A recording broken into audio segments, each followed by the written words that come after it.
A few days ago, I helped an American client successfully obtain a foreign-invested enterprise license in Shenzhen. The moment I received the business license for a foreign-invested enterprise in Shenzhen, all the hard work of the past 2 months was worth it. I finally helped American customers a few days ago.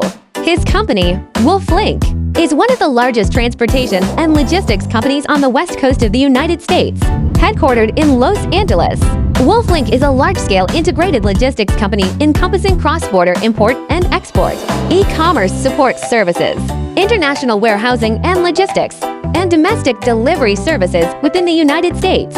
For years, he had been planning to expand into the Chinese market, but having lived in the United States for many years, he was completely unfamiliar with the policies, procedures and repatriation of funds for Chinese company registration, and was unable to travel to China to handle these matters in person.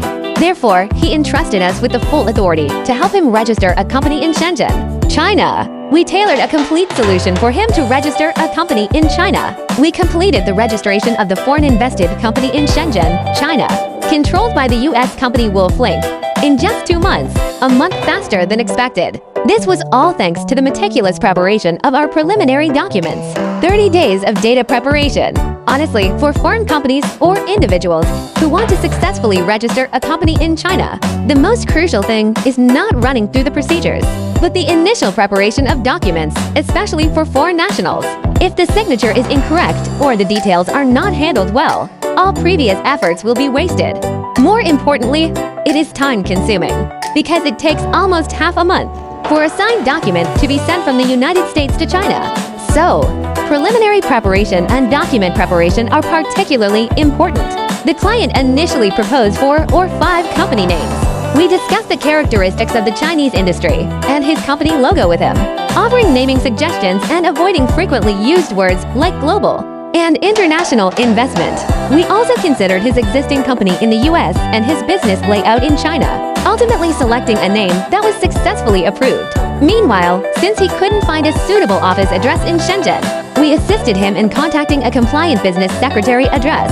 To avoid any problems during the company registration process, we verified the address's necessary registration qualifications beforehand. This preliminary preparation saved the company registration a lot of trouble. Furthermore, his passport, criminal record check, and his U.S. company registration documents all had to be notarized in the U.S. and then authenticated by the Chinese embassy before being submitted to China for company registration. Every page of every document had to undergo professional review, and even details such as handwriting and signature placement could not be wrong. Due to the time difference between China and the U.S., we often video chat with him late at night in China to keep up with the company registration process. This allows us to clarify business issues promptly and explain things step by step, preventing him from making mistakes while preparing documents in the U.S. After all, sending documents between China and the U.S. is very troublesome. International express delivery alone takes more than half a month and is quite expensive. Completed all procedures in 10 days. Once we received all the complete documents and materials from the client in the United States, we officially began the main discussion. Registering a foreign-invested company in China requires foreign investment filing. For a foreign-invested company to operate normally, it needs to have capital. Overseas funds investing in China require review and approval from multiple departments, including the Ministry of Commerce, the State Administration of Foreign Exchange, and the State Administration for Market Regulation. This is commonly known as FDI registration and filing.